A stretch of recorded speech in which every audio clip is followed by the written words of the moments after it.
You're listening to The Stephen Torriello Show, building a platform of liberty for people in search of truth with a dash of hope and a life worth living. The Stephen Torriello Show.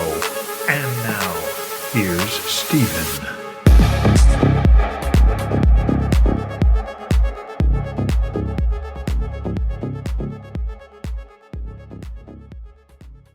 What's up, ladies and gentlemen? Welcome to the show. As always, thank you for tuning in. And as always, we have a whole lot to get into. I haven't made a video the last couple times. Well, because, first of all, when you're recording a video and you're doing it, without a studio, a sound studio, you kind of have to work around the elements. And on Friday, I was recording and every single one of my neighbors was mowing their lawn. And it was all day. I don't know if one incentivized the other to mow their lawn or what, but one, it started out early in the morning, then my back neighbor did it, then my other neighbor did it, and believe it or not, the sound just pierces right through the walls into the microphone, the lawnmowers. It's like the worst possible thing you can have while you're recording. But we actually talked about this whole Kamala Harris's first economic position, her policy positions, and ladies and gentlemen, it's worse than I thought. These people are openly Marxist, they're openly socialist, and they're trying to adopt these systems and replace capitalism. They're trying to create government intervention with this whole price control system. This is bad. This is weird. And I told you, these people are Marxists, man. And I know that word may be overused a lot. I don't typically use it unless I see it. And this is Marxism. There's no other way around it. I mean, they're not even trying to hide it anymore. But it was actually a pretty good audio show because, I want to get into where price controls have been implemented in the past and they failed over and over and over again. And so price controls have been used all throughout history, going back thousands of years, literally thousands of years, all the way back to ancient Rome, to 301 AD. So I have about maybe 5 different times that civilizations have used government price controls and leading to epic failures. And in one case, ancient Rome led to the fall of Rome, just maybe 100 years after. So price controls in ancient Rome, Diocletian was the emperor at the time, and it was called the Edict on Maximum Price, and it was 301 AD. The Roman Emperor Diocletian issued an edict that set maximum prices on a wide array of goods and services in an attempt to curb rampant inflation and stabilize the economy. Sound familiar? It's crazy. So the edict listed fixed prices for over 1,000 goods and services, from food to wages. The outcome? The price controls were largely ineffective. Merchants and producers found the set prices unsustainable due to rising costs and often refused to sell their goods, leading to widespread shortages and black markets. That is a common theme when government-controlled prices is implemented, is black markets and mass shortages. And you'll notice the pattern in every single time price controls have been enacted. So the penalties for violating the price controls were severe, but enforcement was difficult, leading to the eventual abandonment of the edict. Inflation continued, contributing to the economic instability in the Roman Empire. Number 2, moving on through here. So the second place that price controls were implemented was in revolutionary France, the law of the maximum in 1793. So during the French Revolution, the government enacted the law of the maximum, which set maximum prices on essential goods like grain, flour, and meat to ensure affordability during time of economic turmoil and food shortages. The outcome? The price controls led to shortages as farmers and merchants were unwilling to sell the goods at the mandated low prices. This exacerbated the food crisis, led to widespread unrest, and contributed to the economic chaos during the Reign of Terror. The law was eventually repealed in 1794. Number 3, this is a little bit more modern. The Nixon price controls in the United States, 1971 to 1973. In an effort to combat inflation, President Richard Nixon implemented wage and price controls in 1971, freezing prices and wages for 90 days and later extending these controls in a phased approach over several years. Well, what was the outcome to that? Well, while the initial freeze temporarily curbed inflation, the controls ultimately led to distortions in the market. Shortages of goods become common as producers found it unprofitable to produce at a controlled price. Additionally, when the controls were lifted, pent-up inflationary pressures were released, leading to even higher inflation. The policy is widely regarded as a failure and is often cited as an example of the dangers of government intervention in price setting. That is from the American Economic Review. And this one everybody should know. The Soviet Union price controls. So the Soviet Union operated a command economy with extensive price controls on virtually all goods and services. Prices were set by the government rather than by the market forces, leading to artificial pricing across the country. The outcome? Chronic shortages and surplus of various goods were common as a result of these price controls. For example, the government set prices too high and too low for essential goods like bread, resulting in long lines and widespread shortages. Conversely, prices for other goods were set too high, leading to overproduction and waste. The inefficiencies and economic imbalances contributed to the eventual collapse of the Soviet economy. That is from the New York Times, and this one is happening today, and I think you'll all be familiar with this one. Price controls in Venezuela from the year 2000 to the present. The Venezuelan government under President Hugo Chavez and his successor, Nicolas Maduro, imposed strict price controls on basic goods like food, medicine, and gasoline as part of its socialist policies. These controls have led to severe shortages as producers could not afford to sell goods at the low prices mandated by the government. This has resulted in a thriving black market, rampant inflation, and widespread suffering as basic necessities became increasingly scarce. The economic crisis in Venezuela is often cited as one of the most severe modern examples of the failure of price controls. And that's from theeconomist.com. So there you go. Has anybody checked up on Venezuela lately? Well, I have, and I have to tell you, it's pretty freaking bad over there. I mean, people are eating their pets, man.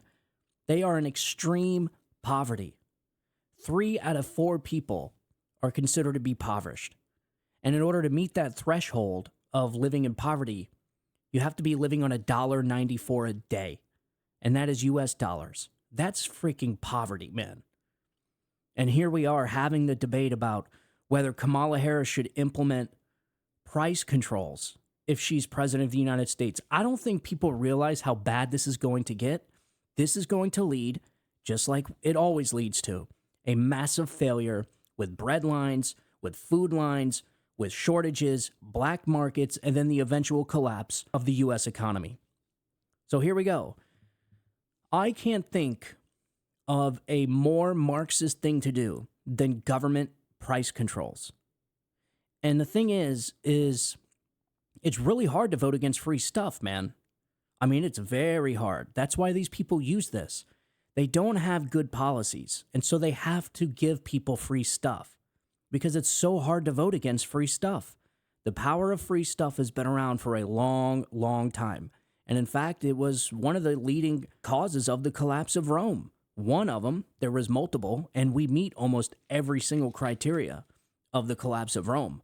Open borders, corruption in the government, massive military spending, and government price controls.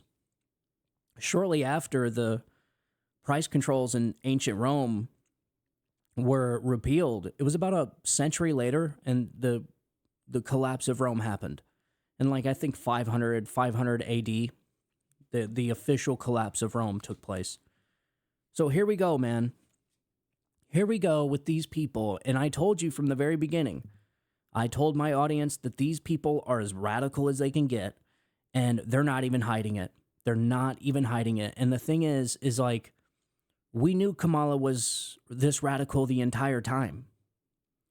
She's not going to fix the economy. She's not going to get us out of these foreign conflicts. She's certainly not going to secure the southern border. She's not going to do anything. Why? because she hasn't done anything her entire career. She hasn't done anything as the vice president. I am so sick of these politicians saying they just need to be elected in order to do something. I mean, they're in power. Kamala Harris was 10 steps away from the Oval Office. But yet she has to be president to do anything? I'm sorry, but if she is anything like Joe Biden, anything at all, she cannot get elected as president, or this place is finished. Joe Biden could possibly be one of the biggest mistakes this country has ever made. We went from doing pretty okay, getting through a pandemic, to absolutely just complete ruins. I mean, you have people losing their homes, hundreds of thousands of people dying from fentanyl coming across the open borders. You have 10.5, 11.5, 12 million illegal aliens into the country. You have prices of groceries and everything, the housing crisis. You have insurance prices going through the roof. I mean, all of this happened within a span of 4 years. And you want to do this for another 4 years? This is nuts. And I'll tell you one thing. If Kamala Harris is president, things are not going to get better. They are not going to stay the same. They are going to get worse. They're going to get worse. And you know it's going to get worse. And you know how radical Kamala Harris is because she's been flip-flopping from all of her previous positions on stuff. And the reason why is she's trying to get votes. Nobody wants to vote for radical people. Just take this for an example. If Joe Biden got on that stage and he said, yes, if you elect me president, I am going to let 10.5 million illegal immigrants into the country. I'm going to open the borders. I'm going to create asylum claims unlike anything we've ever seen before. I'm going to abuse my power. I'm not going to secure the border. And not only am I not going to secure the borders, I'm going to fly people into the interior of the country and let them loose by the hundreds of thousands. Do you think people would have elected him? If Joe Biden would have came in and said, I'm going to go to war with the energy infrastructure in this country, and we are going to not produce oil here, and we're actually going to buy oil from the enemies, our enemies, the people that hate us. We're going to have oil shipped in from all over the globe. We're going to have dirty oil shipped in from Venezuela. We're going to have oil shipped in from the Middle East. Oh, yeah, and all the money that the Middle East is making from the oil we're buying is going to give them the capacity to start funding all their little terrorist groups. If Joe Biden would have said that, do you think people would have elected him? No. If Joe Biden would have came in on that stage and he said, if you elect me as president, I'm going to spend $7 trillion deficit spending, which is going to cause massive inflation on the American people. I'm going to make bad investments with the people's tax money, and it's going to cause all the prices of everything to go up. Do you think people would have elected him? Of course not. Like, these are the basic things, and this is essentially Kamala Harris, the Biden administration, doing it again. The Kamala Harris administration is going to be exactly like the Biden administration. There's not going to be any changes. This is why they have to lie. They have to pander. They have to use identity politics because their ideas suck. If their ideas didn't suck, then they could just come out and tell people their ideas. The one idea we get from Kamala Harris is government price controls? What? These people are nuts, man. And Kamala Harris is as liberal as they get. This is why they had to scrub her govtrack.com or .org or whatever website that was. They had to scrub it because she was the most liberal senator in the Senate. And now Kamala Harris is flip-flopping on all this stuff. And in fact, that's not me saying it. I was actually pretty shocked that CNN was talking about this yesterday. Here, check this out. In the 2020 primary, the vice president praised the defund the police movement, and now she says she doesn't support defunding the police. She called for decriminalizing crossing the border illegally. Now she supports President Biden's policies for clamping down at the border. She supported Medicare for all at one point, eliminating private insurance, and her campaign says she doesn't support that now. She's reversed herself on a fracking ban. What do you think that voters should think when she's reversed herself on several issues just in the last 4 years. That I she's think lying. that voters should think that she's a human being who learns new things every single day. Oh, she's learning, folks. And has the ability to take the time and effort to hear the concerns of all God. people. I think that they should be certain that she is a fighter and a leader who's going to do the work on their behalf to ensure that there is an economy that ensures that no one is left behind. Where has she been, folks? I mean, has she been on a beach in Bora Bora? She's been the freaking vice president. She was been a senator before that. This is what I'm talking about. I mean, do these people really think the American people are dumb when they come out and say, oh yeah, Kamala Harris, she's just evolved from her ideas just a few years ago? What? No, she's lying. Why can we not get honesty from these people? It's like, and you know what? I am shocked. In a shocking, like, Dana Bash actually doing a tiny sliver of journalism there. You see how bad things would be for Democrats if we actually had an honest media trying to get to the bottom of some of these things? But no, we have a state-run media that is essentially trying to get whoever it is in the Democrat Party across the finish line. I mean, it's so easy to eviscerate these people because their ideas suck. This is why they have to run on identity politics. They have to divide the people by race, divide the people by class. They always have to divide and conquer. They can't just come out and be like, you know what? Donald Trump's economy was pretty good. His policies were pretty good. So we're going to implement a lot of Donald Trump's policies since they were so successful. Obviously, we can see it in the numbers. We can see people were very happy with Donald Trump's economy. If they would come out with that, man, they would be hard to beat. They would be hard to beat.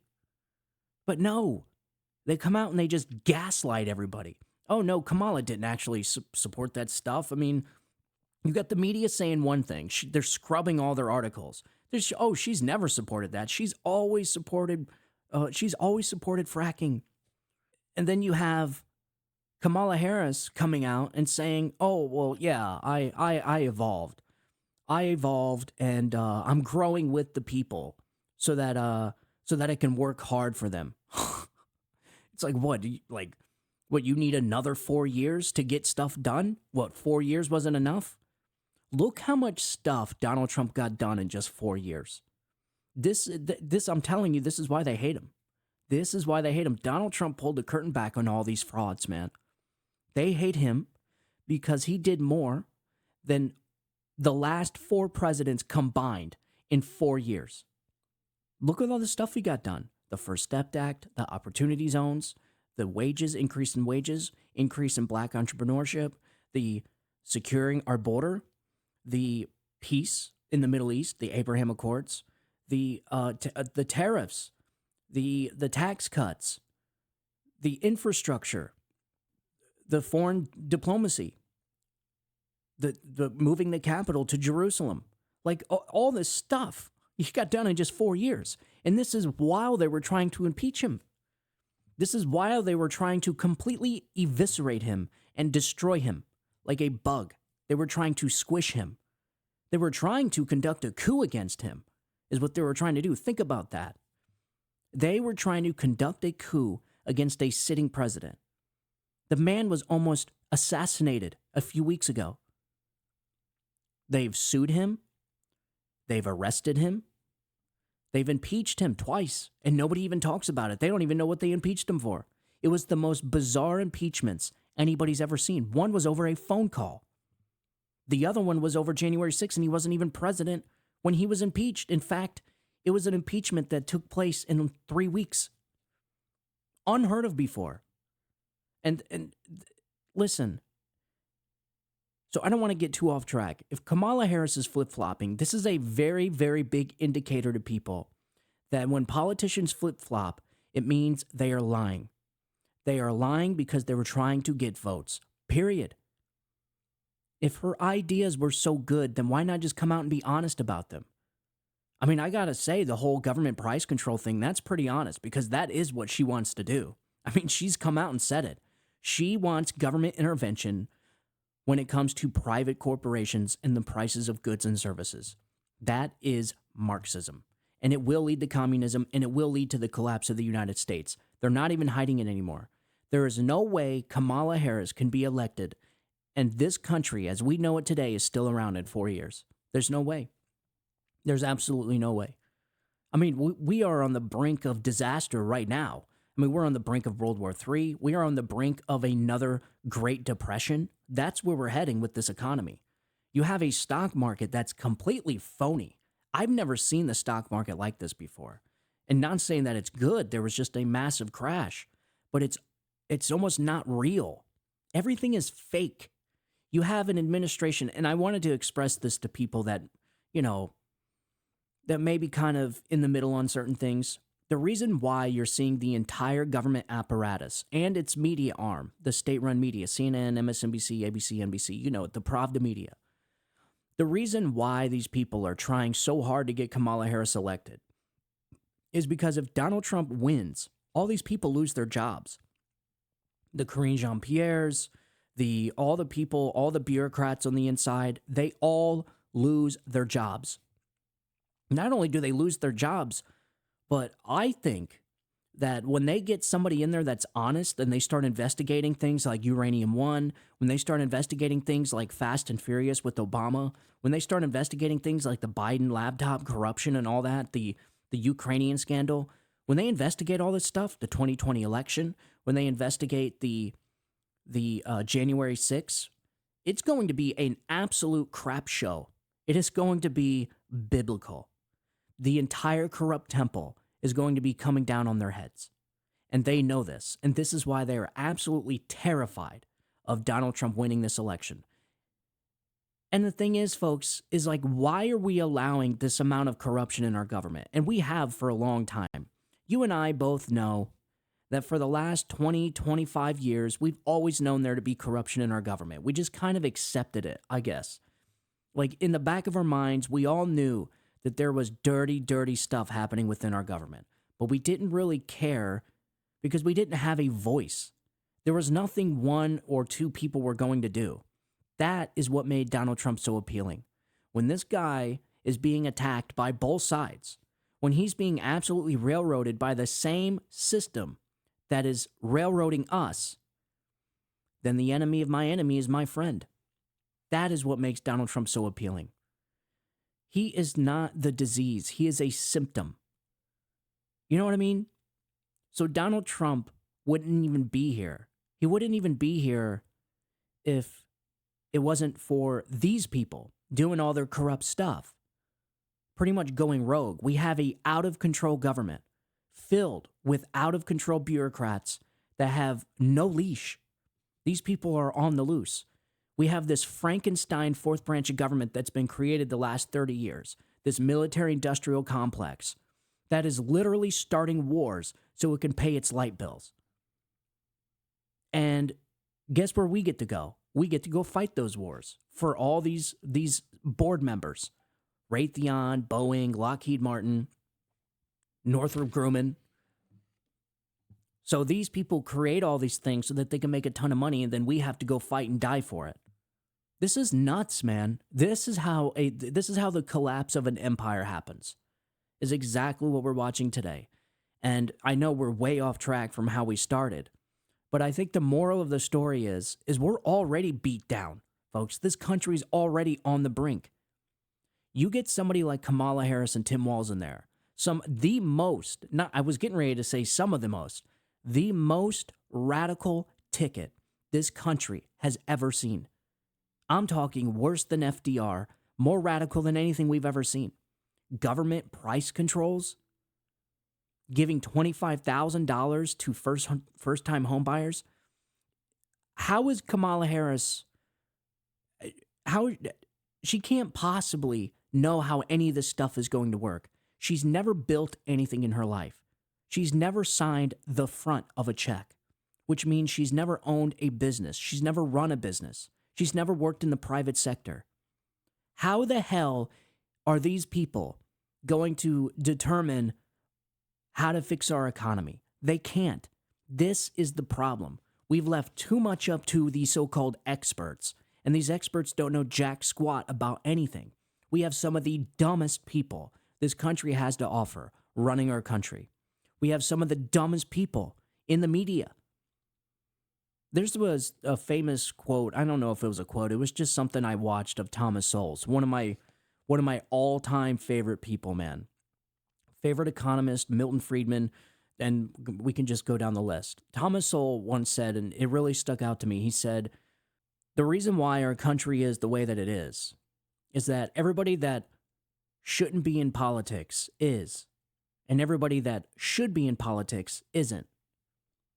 Which means the American people, the regular people like me and you that have passion for this country, that are true patriots, just regular people that know how it is on the outside. These people, these bureaucrats, I mean, the nepotism in Washington, D.C., where you have uncles and cousins and all these people working, getting each other jobs, this revolving door with the media and the government, like people like Jen Psaki. The media and the government, there is no divide line right there. It is one single entity now. It is state-run media. You have people that work in government go into media, then people that work in media go to government. And so when I hear Kamala Harris flip-flop on these issues, it only means one thing. It means that she's lying. She's either lying then or she was lying now. Either way, she's lying.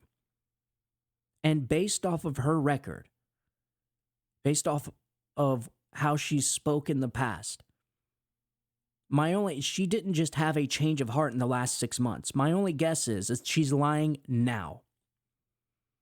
That's the only way. If somebody flip-flops, it's not because they evolved in 6 months. Does anybody actually think Kamala Harris changed her policy positions on all these radical ideas within the last 6 months? Yeah, they may evolve until after the election, and then they're going right back to their old ways. There was this phrase I heard one time. I don't know where I heard it, but is a tiger never changes its stripes.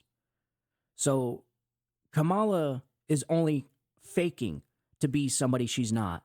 And you know what pisses me off the most is you have people like Stephen A. Smith, people like Joe and Mika, people like Dana Bash and Jake Tapper and all these other celebrities, all these other multi-millionaire celebrities, talk show hosts, news anchors, telling us who we should vote for, as if they are affected by any of this.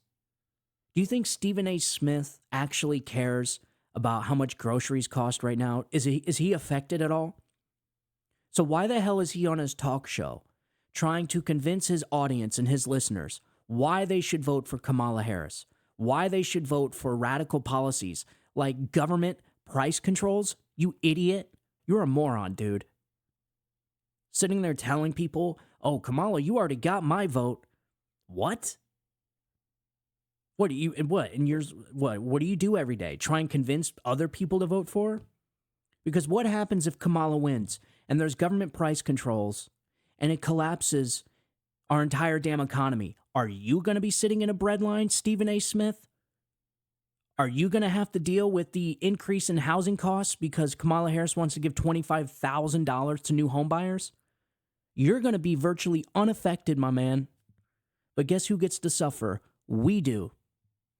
So while you're sitting there behind your microphone talking to your platform, you're giving people bad advice. You're giving people bad advice because you can't get a grip on your emotions. Because you have this whole set in stone, I'm going to vote for Kamala because she's a Democrat, or whatever stupid reason you're voting for. Stay out of it, man, to be honest. Let the people decide on their own. Let them do their own research. Let them see Kamala who she really is. You don't have to come out and bail water for her, man. Why? This is I'm not just picking on Stephen A. Smith. I know it sounds like it, but this is what pisses me off the most. Was anybody affected? Was Stephen A. Smith or Joe and Mika, were any of these people affected when Joe Biden got elected? Were they affected by the increase of housing? Were they affected by the increase of grocery prices? How about insurance prices? How about gas prices? Have any of them, when's the last time you think any of them actually pumped their own gas or bought their own groceries?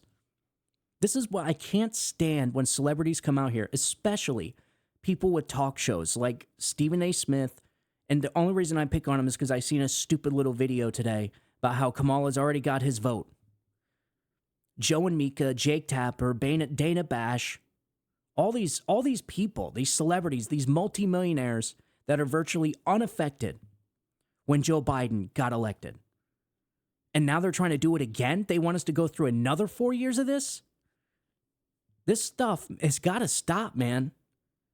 You got to stop. I know, listen, I know people are trying to, they want to listen to something that makes them feel better, that really feeds their confirmation bias. But you got to stop this stuff, man. You got to stop this stuff. Why don't you share the truth about Kamala instead of trying to bail water for her? She's already got my vote. Really? Did she do something that's so impressive that she has your vote already? Because she hasn't even done a speech, dude. She hasn't said one word. She's been the presidential nominee for 26 days and hasn't done one press briefing, hasn't came out and answered any questions from the people. This is bizarre. So when Marxism is implemented in America and we officially have communism in the United States of America, you can thank people like Stephen A. Smith, you can thank people like Joe and Mika. So while they're in their high-rise condominiums looking down from their ivory tower, you can thank them. What do you think they're going to say back? What do you think they're going to say at all? Did any of them apologize for talking you into voting for Joe Biden? I want apologies, damn it. This guy was a freaking disaster. Joe Biden was an epic train wreck. But I bet Stephen A. Smith voted for him. Did he apologize? Did he apologize for the vaccine mandates that Joe Biden implemented on people? Did he apologize to all the people that had to watch their loved ones die alone because of the insane COVID tyranny that we went through because of the Biden administration? Did you get any apologies from people like Stephen A. Smith and Joe and Mika, Dana Bash, Jake Tapper? Go down the freaking conga line of all the talking heads that convinced people to vote for Joe Biden because it was a vote for, quote, normalcy. Did you get an apology? I know I didn't. I didn't vote for Joe Biden. I still want a damn apology because all these people with their millions of listeners and their millions of followers, we live in an era where people, unfortunately, feel compelled to be told how to think. And this is where people like Stephen A. Smith and Joe and Mika come in. This is where these celebrities come in. And having no attachment to regular America whatsoever, they tell their audience, yeah, you should probably vote for Kamala Harris because of whatever reason. They'll just make it up at this point. I mean, it's just gaslighting. I mean, it's literally an information warfare. People are just gaslighting, straight up lying. Like, oh, Kamala was never control of the border? Pfft, what? Oh, no, Kamala, she's just evolving, right? She's evolving so she can evolve into being a leader for the people. Nobody's buying this bullshit. I know I'm not. And I hope the American people aren't either. We're literally going out of the frying pan into the fire. I mean, you can think of 15 analogies for what we're dealing with right now. It's like calling the arsonist to put out the fire. And I'm telling you, I tried warning people about Joe Biden 4 years ago. I knew this guy was going to be a flipping disaster. I had no idea he was going to be this bad, but I knew he was going to be bad. Because I knew he wasn't it. It's not him. You know, he ran his election. I'm telling you, all this stuff is happening behind the scenes. This is all one gigantic psyop. We are not in a system of democracy right now. Joe Biden was a plant from the very beginning. Kamala Harris was a plant. Does anybody actually think Joe Biden picked Kamala Harris because he liked her or he thought she was going to be great? He hated her. The lady called him a racist, for God's sakes. Do you think he's actually going to pick her as VP? No. The Democrats, these people we're dealing with, they are not these so-called defenders of democracy. They are an oligarchy. It is the Democrat oligarchy. And every time these people say, oh, so-and-so is a threat to the democracy, what they really mean to say is a threat to our oligarchy. It's what it is. We just watched Joe Biden get stripped, get removed from running for president. He did it by his tweet that we don't even know is true or not. We didn't see him for days. And then Kamala Harris, the vice president, was essentially coronated as the nominee. 14 million people voted for Joe Biden to be the presidential nominee. Not one voted for Kamala Harris. But here we are. Stephen A. Smith talking about that? No, none of these people are. And it's actually quite disgusting. So my advice to people is to, whatever you think Kamala Harris is, we can only go off of what she said in the past. In 2020, 2019, 2018. She hasn't come out and said anything else. And you have to expect that whatever she comes out with now is just going to be a lie. Because they're lying. I mean, that is their campaign. It is literally a campaign of lies and deception. How can we lie to the largest group of voters we can at once, as fast as we can? That's literally what's happening. That's why she hasn't came out and did a speech or anything. So you think the border is going to get better with Kamala Harris? This is what Kamala Harris thinks about the ICE officers. Here, check this out. Are you aware of the perception of many about how the power and the discretion at ICE is being used to enforce the laws? And do you see any parallels? I do not see any parallels between I'm talking about perception. officers and agents. I'm talking about perception. She just said I parallels. do not see a parallel between what is constitutionally mandated as it relates to enforcing the law. Are you aware protecting that there's a people's rights. perception? I see no. Are you aware perception that there's a that perception? puts ICE in the same category as the KKK? Is that what you're asking me? No, I'm very specific about what I'm asking. Are you aware that there's a perception that ICE is administering its power in a way that is causing fear and intimidation, particularly among immigrants? So what do you think? You think she's going to secure the border? She's comparing ICE agents to the KKK. The perception of ICE? Kamala Harris, are you aware of the perception of you being dumb? That's right. A lot of people do think you're dumb. This has been the perception of you for a long time. People think you're dumb. In fact, every person I talk to, they say that is the first words out of their mouth is Kamala Harris is dumb. Are you aware of that perception? Can you believe this, lady? I mean, my God, for this woman to come out and say that she's going to secure our southern border, that she's going to be strong on immigration? What? This woman as a president will be a flipping disaster for our country. You will have 30 million illegal immigrants into this country in another 4 years. We already have 15, 20, who knows? We don't even know. It's so insane down there. And they'll just gaslight. They'll be like, oh, no, it's not. No, it's not. It's not crazy at all. In fact, it's the best the border's ever been. That is like what we're dealing with. That is the level of gaslighting. It's like the border's not bad. This border is the best it's ever been in U.S. history. That is the kind of stuff they're saying. I mean, because why not? I mean, they've already, said some of the most egregious lies I've ever seen in my life. So why not just say it? Why not just come out and be like, yes, if you elect me, I'm going to give everybody $5 million. Just come out and do it. I mean, we have reached the pinnacle, the climax. We have reached the apex of insanity right now, of gaslighting, of communistic gaslighting. Just lying so bad that people actually have to question whether they're going insane or not. That people actually question themselves. Does anybody think Kamala Harris is going to do better on the border? Not better. Like I said, she's not even going to do the same. She's going to be worse. She's going to give all these illegal immigrants free health care. That's what Kamala wants. She wants free health care. She wants government-funded Medicare.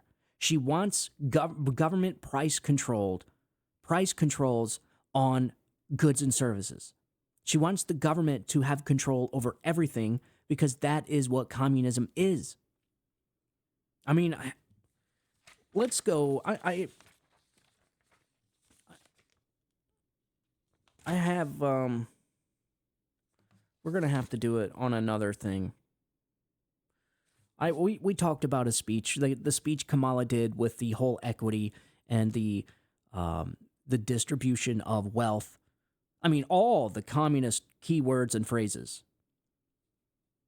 She wants government to be involved in everything because that is what communism is. She's coming out and she's telling you. She'll tell you one thing. She's trying to play both sides. She knows that her base really knows that she's a radical, but she's trying to placate to the moderates. She's trying to say, oh, no, I love fracking now. That whole stuff I said just a few years ago, that's nothing. That was the old me. I've evolved since then. No, I love fracking now. No, I absolutely agree. We need to close down the border. I will be the strongest on immigration than any president in U.S. history. That's what she's going to come out and say because she knows her base knows that she's a radical. And the idea that they have is, oh, she's just saying this to get the moderates. It's like, so her base knows that she's just lying right now. But they're hoping that the moderates get tricked into voting for her too. It is literally a campaign of deception is what it was. It's just like Joe Biden. Just like I said in the beginning of the show, if Joe Biden would have told people, I'm going to open the southern border, if he would have said, I'm going to go to war with their energy infrastructure, if he said, I'm going to create a disaster in Afghanistan and show weakness on the world stage that creates war all over the globe, if he would have said all that stuff, do you think anybody would have voted for him? Of course not. He lied. He lied. I think Joe Biden was a moderate, but again, he's not running this place. And in fact, we don't even know who's running it. We don't know who's running our country right now. This guy apparently is too senile to stand trial, so he can't be prosecuted because he's so dementia-ridden. But yet he can run our country. He's too old and frail and I don't know, suffering from memory loss that he can't run another term. But yet he's running our country right now? There's no way he's running our country. We don't even know where this dude is at. You have the DNC that's getting ready to start next week. You have businesses boarding up their windows in Chicago in anticipation for the DNC. What does that tell you? I don't see businesses boarding up their windows whenever there's a MAGA parade. What about the RNC? Did you see any businesses boarding up their windows for the RNC? Of course not. I mean, it's so in your face, just wild, man. I just can't think of any time in this country's history where we've had such a clear divide, two completely different directions this country can go in. And it's unfortunate that we have a media that is not on our side. They are on the side of the government. This is what happens when you have government capture of the media. The government has captured the media. It has absorbed the media, and the media has now become part of the government. It is one same entity. They do favors for one another. Their employees go back and forth from government to media, from media to government. I mean, this is what it is. The media can literally make and break a congressperson in their elections. They can dig up dirt on them. They can blackmail them. They can write a good story or a bad story. They can get people elected. Look what happened to Joe Biden. We know for a fact with polls that if the Hunter Biden laptop story was not censored, that 7% of voters would have changed their vote. 7% of people likely wouldn't have voted for Joe Biden if they knew about that laptop. Now, would they have voted for Donald Trump? We don't know. But they wouldn't have voted for Joe Biden. 7%? Mind you, this is an election that was decided by 42 to 47,000 votes in 3 or 4 different states. That's it. 42,000 votes in 3 or 4 key swing states. and you have 7% of people that wouldn't have voted for Joe Biden.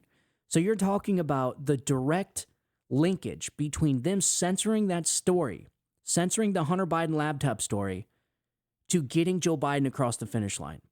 So the media can literally get presidents elected by hiding stories, gaslighting people, not reporting the truth.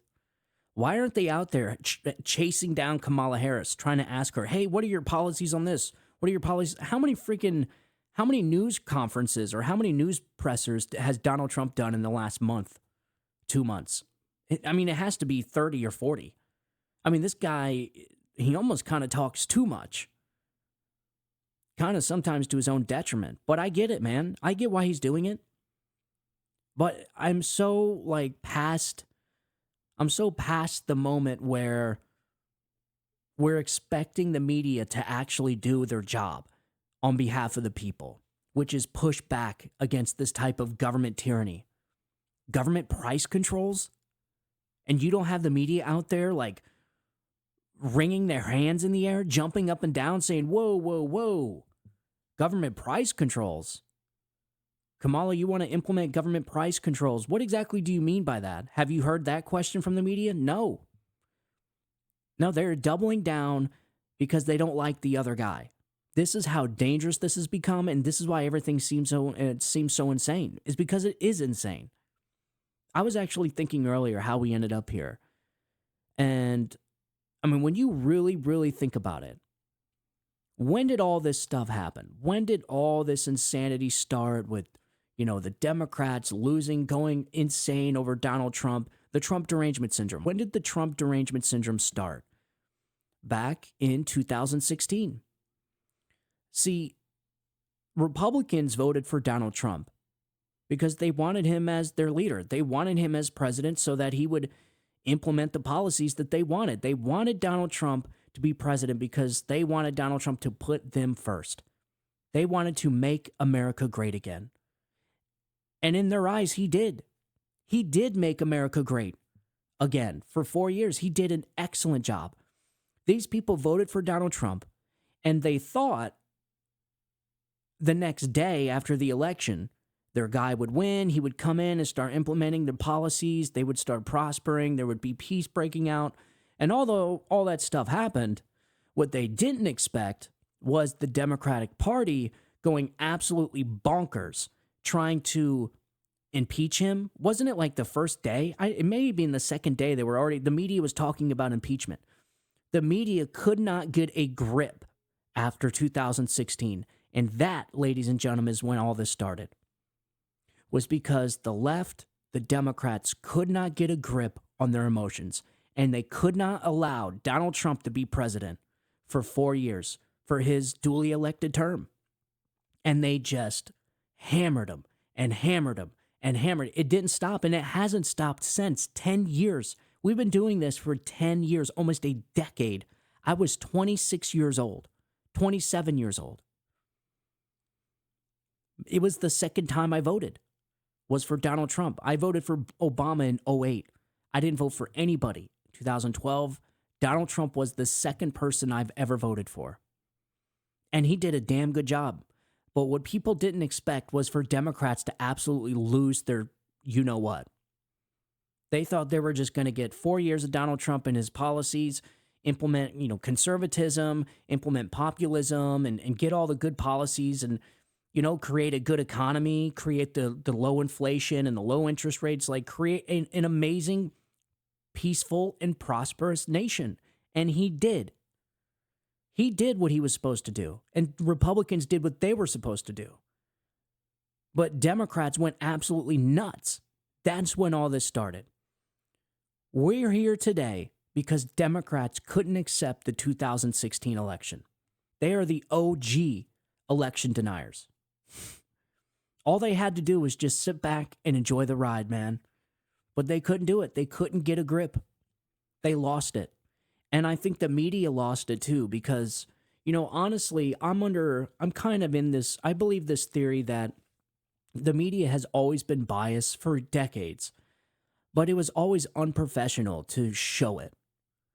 But for some weird reason, Donald Trump forced them to remove their mask, and they have not put their mask back on. Because of Donald Trump, they felt justified in pulling off their mask and showing everybody their bias, and it just went out of control. We've talked about who owns all these media companies. There's only like 6 corporations that own all of the media in America. And I'm talking all the papers, all the websites, all the channels. I mean, Comcast is one of the biggest. And they made money off of it. So you had this kind of perfect storm of the media anchors removing their masks and showing their bias, and actually just completely losing all grip of reality. They couldn't get a grip on their emotions. You have the Democrat voters that were feeding into this frenzy on the media and just confirming their bias every single day, creating like this echo chamber that Donald Trump's a Russian asset. You had the Democrat politicians like Adam Schiff feeding the media because the media is one with the government. This is how they destroy people. And so Adam Schiff went out there. He says, I'm going to destroy Donald Trump. I'm going to try and conduct a coup against a sitting president because I don't like him. And I don't think he should be president because he didn't, deserve it? Because he was a real estate mogul billionaire from New York. He wasn't in politics his whole life and he happened to run for president and win. That's why you don't like him? And so he fed the media. The media fed their viewers, and it went off the rail since. And the media has been brainwashing people over and over every single day. Donald Trump's tax returns, you guys remember that? That turned out to be a hoax. Donald Trump's Russia collusion, hoax. Donald Trump, the phone call with Zelensky, then Donald Trump releases the phone transcript. And now we come to find out that it was actually Joe Biden committing a quid pro quo with Ukraine to get a prosecutor fired that was investigating his son. And now the media all of a sudden wants to report on Joe Biden's Ukraine corruption? I don't think so. You're a little too late to that pony show. And then we have the impeachment, January 6th. To this day, we don't know what happened on January 6th. Why were there undercover agents on January 6th? We don't know. What happened on the 2020 election? What were all these irregularities? We've never, ever seen an election like that. I know I haven't. I was up all night. I watched these states flip in the middle of the night. I seen a 500,000 vote lead, poof, in an hour, gone.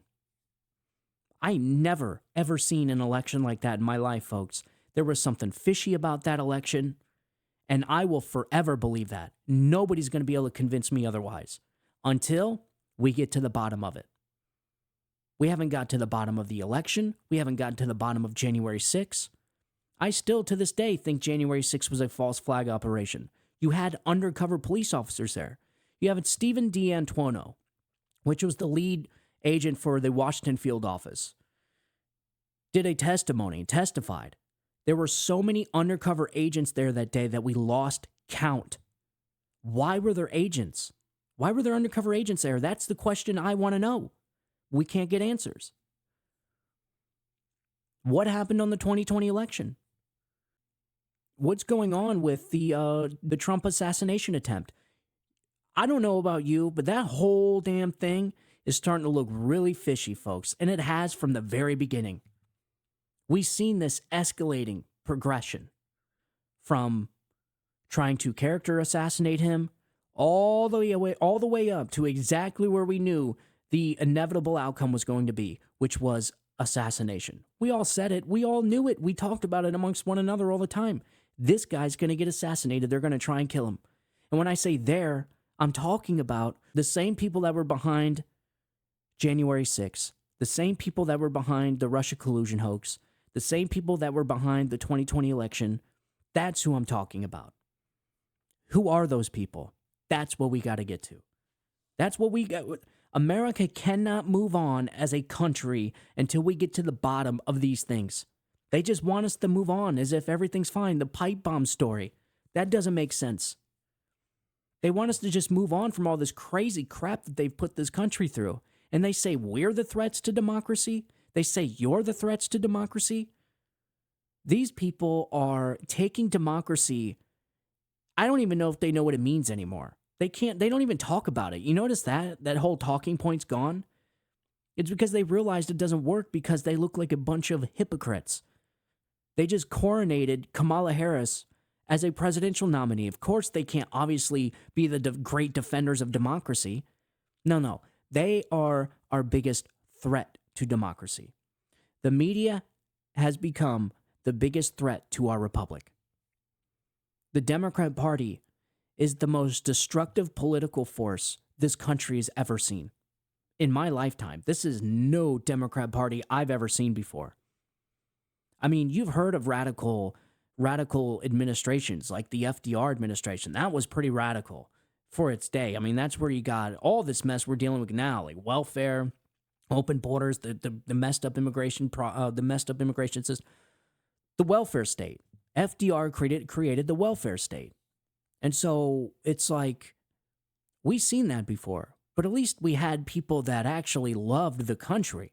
Like we didn't really agree on how to get there, but we kind of agreed on what we wanted to see in a country. But now we literally have entire factions of the Democrat Party that hate America. We have another faction that hates Jews. The largest wing of the Democrat Party is the anti-Semites. One of the biggest branches, this is why they didn't pick Josh Shapiro from Pennsylvania. They need Pennsylvania. That's going to decide the election. They couldn't pick Josh Shapiro because he's a Jew. That should tell you everything you need to know. So think about this. The anti-Semitic wing of the Democrat Party is so big that Democrat campaigners actually analyzed and said that picking a Jewish person may cost them the election. That's pretty bad, folks. That should tell you everything you need to know. And what's crazy is they accused their opponents of being Nazis. I mean, I'm just waiting for the day that these anti-Jewish factions in the Democrat Party, these pro-Hamas wings and the pro-Palestinian wings, you know, the people burning the American flag and raising a Palestinian flag, those people, I'm just waiting for them to start throwing Nazi flags around, to be honest. When's that day coming? Listen, I ain't never seen anything like this. So I hope people understand by me going through from all the way back in 301 AD. I know we got way off course. Marxism has been implemented. These radical ideas like government price controls was implemented 2,000 years ago, and it failed. It was tried in the French Revolution. It failed. It was tried in the Nixon era, pretty current or pretty recent. It failed. It was tried in the Soviet Union. I don't think any of us need to be reminded on how big that failure was. Bread lines. I'm telling you, I could see the pictures now. I could see the way it's going to go. And when there are bread lines and when there are food lines and food banks and everybody has to go get their government cheese because of Kamala Harris's price control position or government price controls, you know what the Democrats are going to say, right? They're always going to lie and say it's for some other reason. Oh, we only have bread lines because of, you know, the greed within the so-and-so, or we only have bread lines because of the war. It's like, wait a minute, man, but none of this stuff was happening before. And this is how Marxism is always implemented. They always try and blame something else for why the economy is so bad, other than themselves. Does anybody think that the government taking control of the prices of our private corporations, of goods and services, is a good idea? Has the government fixed anything it's touched? Has it succeeded in anything? I'm waiting for the government program that is actually beneficial to the American people. I'm waiting for a government program that's actually profitable. I'm waiting for a government program that's actually good. The Department of Education, everything the government touches, it destroys. The government cannot create prosperity, and it cannot spend your money better than you. This is as old as time. It is like Econ 101, government price controls. And I can tell you right now, when we're all waiting in bread lines, except for people like Stephen A. Smith and Joe and Mika and Dana Bash and Jake Tapper, instead of all the people that were actually pushing it on to their viewers, and how great Marxism is and how great Kamala's going to be, they'll be fine. They won't have to sit in the food lines. They won't have to be rationed with chocolate. Be like, oh, we get our chocolate rations today. And, people like Stephen A. Smith are going to be, they'll have a whole cupboard full of chocolate. This is how that's going to be. This is how it always leads. This is how it always ends up. But I can see it now. They'll always blame it on something. It's like, oh, well, we have too much, first it was, what was it? Oh, it was COVID. That's why the economy was so bad. And then it was the war. And then now it's what? Corporate greed. Corporate greed. This is like the key terms and phrases they're using. I mean, it's almost to a T on how every single time communism was implemented in a country, they always used the same excuses. They blame the system. They blame corporate greed, so we must take over and control the corporations. The government must intervene so that the corporations don't get too big, and the workers must have a bigger piece of the pie. Equity, equal outcomes, wealth distribution. All this stuff.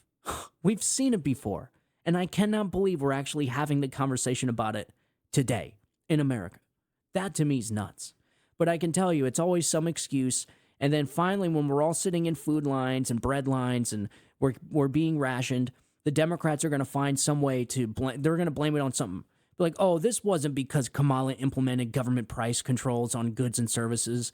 This is because of this, or this is because of that. It's like literally hiring the arsonist to put out the fire. We have super high prices on groceries because the government spends too much money.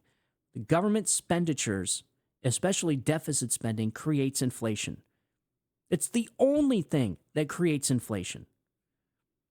And we want that same government to control the prices of goods, the same government that destroyed our education system, the same government that has destroyed everything it's touched? I don't think so, man. But again, I really appreciate the celebrities. I really appreciate all the multimillionaires. Stop telling people how to vote. Stop trying to get your candidate across the finish line. Just shut the hell up and let the real American people discuss this amongst one another while you go sit back there and eat your bonbons, your Ferrero Rochers. Go ahead, just sit in the back. We'll take care of this. We'll fix this country. Not you. Please stop feeding your audience garbage. I know this is, you're American too, you're a citizen, you have a vote, but can you please stop influencing millions upon millions of other people to make bad decisions like you? Because guess what? We're not even in the same boat with you, right?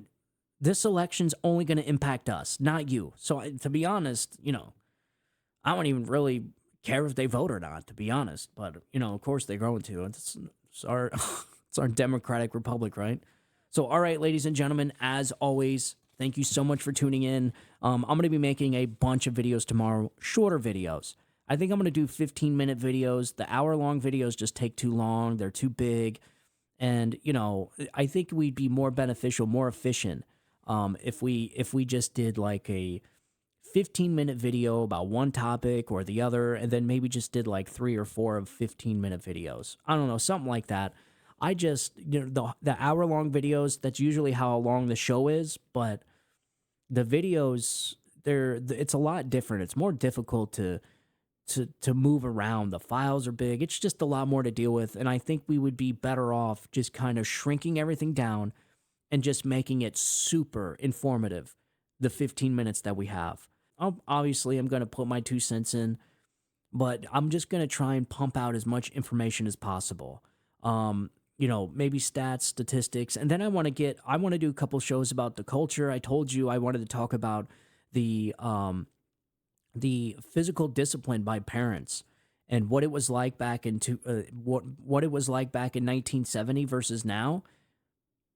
The numbers are shocking. So there was a couple studies that came out, and then I want to do a show about abortion. Yes, the very hard discussion about abortion. This is not really that difficult. There's only one side that's radical here, folks, and it's the Democrats. It's the choice side. They are the radicals, and I'm going to prove it to you on the next show. So make sure you tune into that. If you want to support the show, please download the podcast anywhere podcasts are found. Subscribe to this video here. Smash that like button on the YouTube channel. Follow me on Rumble, the last bastion for free speech. And yeah, if you want to get a hold of me directly, you can always get a hold of me at StephenTorrielloShow@gmail.com. I will respond back to you if you got any leads, you want me to look into something, you have some information for me, let me know. I will respond back to you. And as always, I want you guys to have a good day.